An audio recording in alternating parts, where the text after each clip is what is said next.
Welcome back. Hubballi Dharwad ಸೆಂಟ್ರಲ್ನಿಂದ Mahesh Tenginakai nomination ಸಲ್ಲಿಸಿದ್ದಾರೆ. ನಾಮಪತ್ರ ಸಲ್ಲಿಕೆಗೂ ಮುನ್ನ ಮಹೇಶ್ ತೆಂಗಿನಕಾಯಿ ಶಕ್ತಿ ಪ್ರದರ್ಶನವನ್ನು ಮಾಡಿದ್ರು. ನಾಗಶೆಟ್ಟಿಕೊಪ್ಪದ ಹನುಮಂತ ದೇವಸ್ಥಾನದಿಂದ ರೋಡ್ ಶೋವನ್ನು ಮಾಡಿದ್ರು. ಶಟ್ಟರ್ ಪ್ರತಿಸ್ಪರ್ಧಿಯಾಗಿ ಅಖಾಡಕ್ಕೆ ಇಳಿದಿರುವಂತ ಮಹೇಶ್ ತೆಂಗಿನಕಾಯಿ ರೋಡ್ ಶೋದಲ್ಲಿ ರಾರಾಜಿಸ್ತಾ ಇರುವಂತ ಬಿಜೆಪಿ ಧ್ವಜಗಳು, ಕೇಸರಿ ಬಾವುಟಗಳು ನಿಮಗೆ ದೃಶ್ಯಾವಳಿಯಲ್ಲಿ ತೋರಿಸ್ತಾ ಇದ್ವಿ. ಮಹೇಶ್ ತೆಂಗಿನಕಾಯಿ ಅಚ್ಚರಿ ಅಭ್ಯರ್ಥಿಯಾಗಿ ಬಿಜೆಪಿಯಿಂದ ಟಿಕೆಟ್ ಅನ್ನ ಪಡ್ಕೊಂಡು ಕಣಕ್ಕಿಳಿದಿದ್ದಾರೆ. ಅವರು ಮೊದಲ ಬಾರಿಗೆ ವಿಧಾನಸಭೆ ಎಲೆಕ್ಷನ್ಗೆ ಸ್ಪರ್ಧೆಯನ್ನು ಮಾಡ್ತಾ ಇರುವಂಥದ್ದು.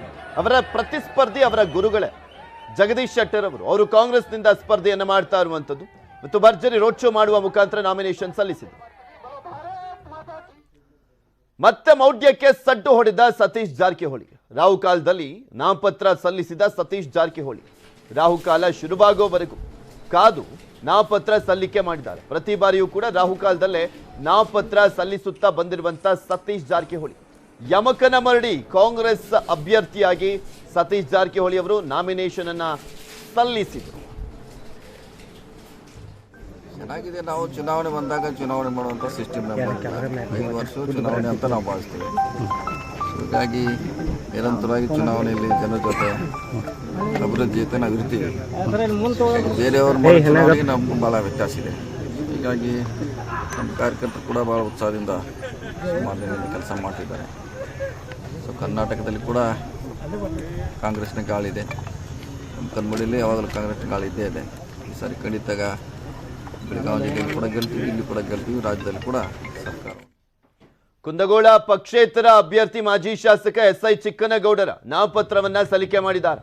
ರೋಡ್ ಶೋ ವೇಳೆ ಗಮನ ಸೆಳೆದಿರುವಂತದ್ದು ಸರ್ವಧರ್ಮ ಸಮನ್ವಯತೆ.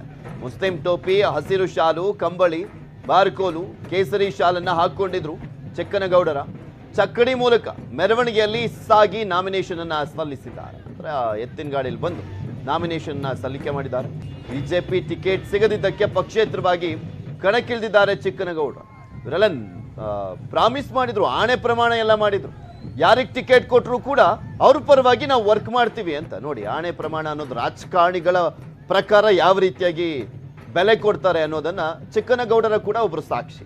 ಮಾಜಿ ಮುಖ್ಯಮಂತ್ರಿ ಯಡಿಯೂರಪ್ಪ ಸಂಬಂಧಿ SI ಚಿಕ್ಕನಗೌಡರ ಇವರು ಈಗ ಪಕ್ಷೇತರ ಅಭ್ಯರ್ಥಿಯಾಗಿ ಕಣಕ್ಕಿಳಿತಾ ಇದ್ದಾರೆ.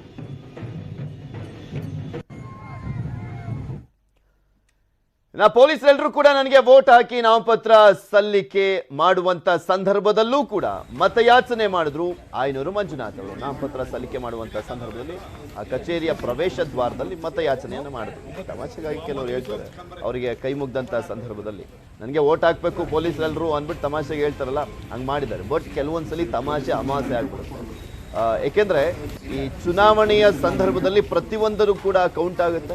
ನಾಮಿನೇಷನ್ ಸಲ್ಲಿಸುವಂತ ಕಚೇರಿ ಬಳಿ ಯಾವುದೇ ರೀತಿಯಾದಂಥ ರಾಜಕಾರಣವನ್ನ ಮಾಡಂಗಿಲ್ಲ ಅನ್ನುವಂಥ ರೂಲ್ಸ್ ಇರುವಂಥದ್ದು. ಸೊ ಹೀಗಾಗಿ ಇದು ಸಹಜವಾಗಿ ಚರ್ಚೆ ಆಗಿದೆ.